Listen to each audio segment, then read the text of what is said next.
Veamos el priming de nefropatía diabética. Debe recordar que es la causa más frecuente de enfermedad renal crónica terminal y es la causa más frecuente de síndrome nefrótico en general en el adulto, la nefropatía diabética. Te van a contar de un paciente que tiene diabetes mellitus, ya sea tipo 1 o tipo 2, con presencia de una orina espumosa. Eso me dice que tiene una proteinuria. Además, pérdida de la visión, compromiso a nivel de la retina, con un tiempo de enfermedad de 15 años. Eso va a ser el cuadro clínico que me pueden presentar, doctores, siempre con una evolución prolongada, mayor de 10 años generalmente empieza a producirse las complicaciones de la diabetes. La epidemiología se va a presentar entre pacientes de 30 a 40 años, a 15 años del diagnóstico generalmente. Su etiología va a depender, doctores, del control glicémico. Si un paciente no se controla su glucosa y tiene bastante tiempo elevada esta, va a tener varias complicaciones. Va a tener una retinopatía diabética, va a tener una neuropatía diabética, una nefropatía diabética, problemas cardíacos, etc. Recuerda que la diabetes afecta principalmente cerebro, ojos, corazón, riñón. ¿Ok? Si es que entonces tenemos una hiperglucemia elevada, es el principal mecanismo fisiopatológico para que se produzcan todas las complicaciones micro o macroinhepáticas de la diabetes. ¿Ya? ¿Cuál va a ser entonces la historia clínica de esta paciente? Lento, progresivo, va a tener una albuminuria, más alguna complicación microvascular, retinopatía, por ejemplo, neuropatía, ¿no? Entonces, la clínica, doctores, va a ser lentamente progresivo. En primer lugar, en la clínica lo que se va a presentar va a ser un hiperfiltrado glomerular porque el riñoncito va a crecer, entonces va a aumentar la tasa de filtración glomerular. En una primera instancia, fíjate que aumenta la tasa de filtración glomerular. En segundo lugar, doctores, lo que va a haber es un engrosamiento de la membrana basal, donde el paciente todavía tiene una normoalbuminuria, es decir, es normal. Una microalbuminuria que te puede presentar con el ejercicio.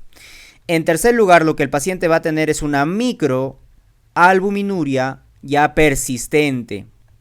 Es decir, en rangos menos de 300 miligramos por decilitro todavía, que va de 30 a 300 miligramos por decilitro. Y acá, cuando ya empieza a haber una microalbuminuria, se denomina que es una nefropatía diabética incipiente. Y muchas han venido de acá a la pregunta de examen, ¿no es cierto? Cuando te presenta una microalbuminuria.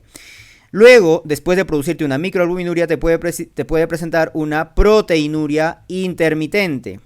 En la proteinuria intermitente ya vemos la nefropatía diabética manifiesta.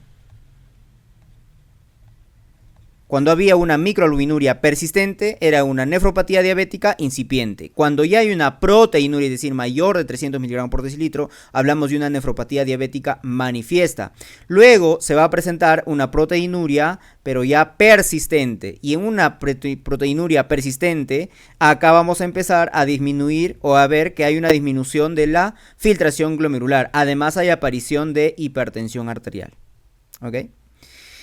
Y luego, después de esto, ¿qué sigue, doctores? Sigue una uremia, sigue una acidosis tubular renal tipo 4 y sigue, recuerda que cursa con hipercalemia, y sigue, doctores, al final una enfermedad renal terminal, ¿no? Eso es clásico, la evolución de una nefropatía diabética. Entonces, debes recordar, doctores, que una nefropatía incipiente ya se llama, o digamos que inicia con una microalbuminuria persistente. ¿Ok?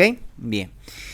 ¿Cómo hacemos el diagnóstico de estos pacientes? Debemos de cribar, ¿no es cierto?, diabetes mellitus a los 5 años, diabetes mellitus tipo 2 al diagnóstico, ¿no? ¿Y qué podemos encontrar, doctores, a nivel histológico? Vamos a encontrar una lesión glomerular. Lesión glomerular, ¿ok? La lesión glomerular. Si te dicen la lesión histológica más frecuente, viene a ser la glomerulosclerosis difusa. Esa es la más frecuente, ¿ok?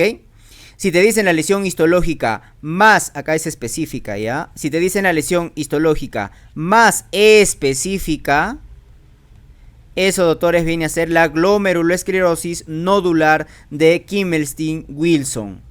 ¿Ok? Esa es la lesión histológica más específica. ¿Ya? ¿Cuál es la lesión más precoz y que siempre va a estar presente cuando hay una afectación glomerular? El aumento de la membrana basal, como habíamos mencionado, el engrosamiento de la membrana basal. ¿Okay? También puede haber afectación arteriolar, alteración de los túbulos intersticiales, y cuando te da la alteración de los túbulos intersticiales es que te va a producir la acidosis tubular renal tipo 4. Recuerda que las acidosis tubulares cursan con un anión gap normal. ¿Okay? A esto se denomina hipoaldosteronismo hiporreninémico, ¿ya? Hipoaldosteronismo hiporreninémico a la acidosis tubular tipo 4. Y también se puede presentar ya una necrosis papilar en una alteración túbulo intersticial.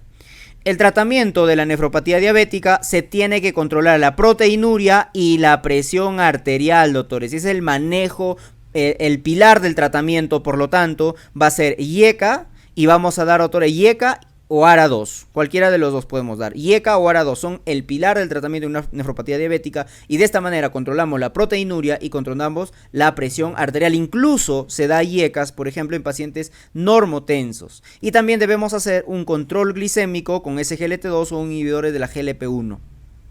Eso vendría a ser el priming de nefropatía diabética.